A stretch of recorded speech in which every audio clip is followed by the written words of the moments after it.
Welcome to Everyday Dharma Talks, where silence becomes insight. I remember a time not too long ago, when my world felt like a series of tightly wound springs. The slightest pressure, the smallest unexpected event, would cause a violent and immediate reaction. I didn't see it this way then, of course. I thought I was being responsive, decisive, engaged. In truth, I was simply reacting. The moment that shifted everything for me was incredibly ordinary. It happened on a Tuesday afternoon. I was working on a project that I cared about, deeply pouring hours of focus into it. I was in that state of flow where the world outside the screen seems to fade away. Then an email notification popped up. It was from a colleague, someone I respected. I opened it. The words on the screen felt like a physical blow. The tone was sharp, critical, and it seemed to dismiss weeks of my work with a few curt sentences. My body reacted before my mind even could. A wave of heat rushed up my neck. My jaw clenched so tightly I could feel the ache in my teeth. My fingers were already on the keyboard, poised to type a furious, defensive reply. A reply that would prove them wrong. That would put them in their place, that would what? When 100 justifications for my anger stormed through my mind. How could they? Don't they see the work I've done? This is unfair. The words were already forming sharp and pointed. But then something happened. Or rather, nothing happened. For some reason, my fingers just stopped. They hovered over the keys. And in that tiny fractional pause, a different thought arose, quiet and small. It was not a thought of justification or anger. It was just a question: what if I wait? What if I don't send this email right now? What if I just stand up? So I did. I pushed my chair back from the desk, the legs scraping softly against the floor. I walked to the window and looked out at the street below. I watched a man walking his dog. I saw a cloud drift slowly across the sky. I took one breath, and then another. I wasn't trying to solve the problem or calm myself down. I was just breathing, just looking. I stayed there for maybe 5 minutes. When I returned to my desk, the screen was still there, the harsh email still glowing. But the heat in my body had subsided. The tight knot in my stomach had loosened. I read the email again. This time I saw something else. I saw the stress behind the words. I saw the pressure my colleague was likely under. I saw that the critique wasn't personal but professional. It was still direct, perhaps poorly phrased. But it wasn't an attack. It was just information. My first impulse was to react to the feeling of being attacked. My second, wiser response, born from that small space of quiet, was to respond to the information. I deleted the angry draft. I wrote a new reply. It was simple, calm, and professional. I acknowledged their points, asked a few clarifying questions, and suggested we talk briefly the next day. The reply I received a few minutes later was apologetic, about the initial tone, explaining the pressure of a deadline. The problem was solved not with a battle but with a breath. That day I learned the most profound lesson. The real power in life is not found in but in the quality of the space we create before we react. It is in this space, this sacred pause, that we find our freedom, our wisdom, and our peace. We often confuse the release of tension with happiness. That sharp reply that slammed door. That moment of proving someone wrong, it can feel satisfying.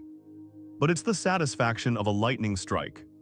A brilliant hot flash that illuminates everything for a second, but often leaves something burning in its wake. It is a release, but it is not peace. It doesn't last. In fact, it usually creates echoes of regret, anxiety, and further conflict. True and sustainable satisfaction is something entirely different. It is not loud. It is quiet. It is not a flash of lightning, but the steady, gentle light of the sun. It doesn't come from releasing a burst of energy, but from learning how to hold our energy with grace. Think of a river. When a river encounters a large boulder, it does not muster all its force to smash the boulder out of the way. It does not become angry at the boulder for being in its path. It simply flows around it. The water finds the space. It is soft, yet it is persistent. Yet it overcomes every obstacle on its journey to the sea. Our emotions are often like boulders in our path. Anger, fear, jealousy, irritation. Our immediate conditioned impulse is to smash into them, to fight them, to let them dictate our actions. We think that by reacting forcefully, we are controlling the situation. But in reality, the situation is controlling us. The boulder is dictating our path. The practice of creating a space between stimulus and response is the practice of becoming like the river. It is the practice of acknowledging the boulder, feeling its presence, and then consciously, wisely choosing to flow around it. The satisfaction that comes from this is deep. It is the quiet, unshakable joy of knowing that you are the river, not the rock. You are the one who chooses your course, because it is not dependent on winning an argument or having the last word. It is born from your own inner freedom. It is the peace of being in control of the only thing you can ever truly control, yourself. I invite you gently to begin exploring this space in your own life. It is already there. It has always been there. It is the silent moment between your in breath and your out breaths. It is the pause between the end of one thought and the beginning of the next. It is always accessible. We have just forgotten how to notice it. The advice is not to suppress your feelings. This is so important. When anger or frustration arises, do not try to push it down or pretend it isn't there. That is just another form of violence directed at yourself. The invitation is simply to notice it and to pause. Do not judge the feeling. Do not analyze it. Simply acknowledge its presence as you would acknowledge a cloud in the sky. You can say to yourself, "Here is anger," or "I see that frustration is visiting me," and then create a small anchor in the present moment. This is your act of creating space. It doesn't need to be long. Just a few seconds is enough to change everything. Your anchor can be your breaths. Just one conscious breath. Feel the air enter your body and feel it leave. That's it. In that one breath, you have created a space. Your anchor can be your bodies. Feel your feet flat on the floor. Wiggle your toes. Notice the solid ground beneath you. In that moment of noticing physical sensation, you have created a space. Your anchor can be your senses.